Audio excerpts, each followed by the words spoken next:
Stop scrolling. What if everything you know about global power is a lie? This is World Power Circle. Subscribe now, before you miss what they don't want you to see. But nobody is firing bullets, and the side that wins will own everything. This is not your grandfather's Cold War. There are no tanks massing at a border, no nuclear countdowns, no speech from the Oval Office. It's a supply chain war, a battle over who makes the things the world cannot live without, a technology war, fought over objects so small you need a microscope to see them, a currency war, over which nation gets to decide what money even means, and a data war, over the most valuable resource in human history, your attention, your behavior, your choices. Every nation is already a battlefield, whether they chose to be or not. Most people call it trade tensions, a polite phrase for a polite world that doesn't want to face what this actually is. The people running it? They call it something else. They call it strategy. Section 3. The real battlefield. Technology. The real battlefield is not a country. It is not a continent. It's a chip, a piece of silicon small enough to hold in your palm that controls the fate of nations. Whoever controls semiconductor manufacturing controls artificial intelligence, and whoever controls artificial intelligence controls the weapons of the next war. The war hasn't started, but the weapons are already ready, already aimed, already waiting for someone to decide it's time. So America did what empires do when they feel threatened.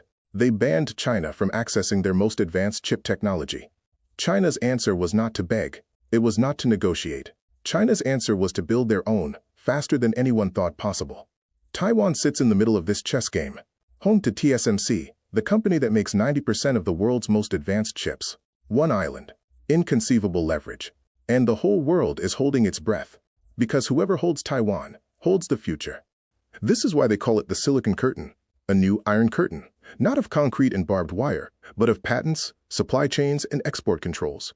If one side wins this battle completely, the other becomes permanently dependent, permanently behind, permanently at their mercy. For 80 years, the world ran on one currency, one system, built on the ruins of World War II by men who understood that whoever controls money controls everything. Oil, wheat, weapons, everything priced in US dollars. You want to trade with the world, you need dollars. And America decides who gets them. China is quietly, methodically dismantling that system. Yuan oil deals, direct currency swaps, cutting out the $1 bilateral agreement at a time. BRICS now represents more than half of humanity. That's not a trade bloc. That's an alternative civilization, building its own rules. They are building an alternative financial system, one where Washington cannot turn off the tap, cannot freeze assets, cannot hold a nation hostage. America knows exactly what this means, and it is fighting back with every tool it has. Sanctions, banking restrictions, cutting countries off from the global financial system, using the dollar's dominance as a weapon. Sometimes openly, sometimes in the dark. But every financial weapon has a civilian casualty. Somewhere. Always. The people who pay the price for geopolitics never get a vote on the strategy. When superpowers fight with money, the world economy bleeds, and no one is insulated. Not the richest country, not the poorest. Power was never really about guns. It was never about missiles or armies or flags. It was always about who controls the money. China doesn't just trade with countries. It doesn't just sell them things. It shows up with workers, with engineers, with money, and it builds. It builds the roads you need to move your goods, the ports you need to reach the world, the power grids you need to keep the lights on. And now those countries owe China something more valuable than money. Gratitude, access, a vote at the UN, a port that happens to look good for a navy. This is the Belt and Road Initiative, 140+ countries, trillions of dollars. The largest infrastructure program in the history of the world, and almost no one in the West is talking about it. Meanwhile, America's strategy looks completely different. America doesn't build you a road. America offers you something you can't see, touch, or photograph. It builds security alliances, mutual defense agreements, treaties that lock countries into America's orbit and make them wonder what happens if they leave. One power gives you concrete, something you can point to, drive on, use. The other gives you protection, something you only notice when it disappears. And every small nation, every government that needs infrastructure, that needs security, that needs a friend with power, has to choose. Most are choosing both, playing both sides, accepting China's roads and America's missiles, attending both summits, signing both deals, calling it pragmatism. America and China call it betrayal, but the gray zones are disappearing. The pressure from both sides is growing. Every nation will eventually have to choose. The question is only when. The hidden truth. You are in this war. Look at the device in your hand. Really look at it. Do you know who made it? Do you know who owns the software? Do you know what it's sending back? Every app you open is a data point in this war. Every piece of content you consume was chosen for you by an algorithm owned by one side or the other. Every product you buy crosses these battle lines.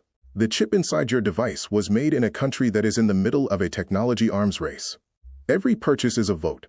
Your attention is the resource they are fighting over. Not oil, not land, not gold. Your attention, your 3 seconds on a video. Your click, your share.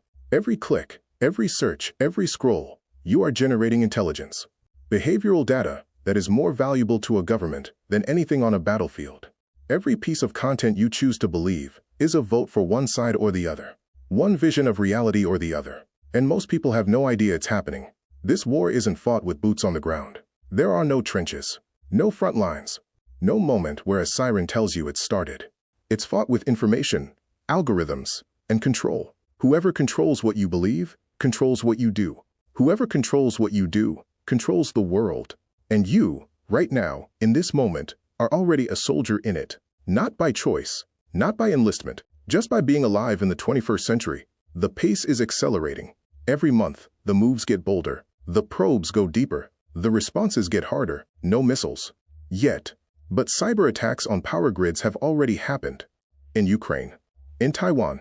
In the United States. They're not accidents. They're practice. Power grids going dark. Financial systems freezing. Container ships parked in harbors. Because someone, somewhere, made a calculation.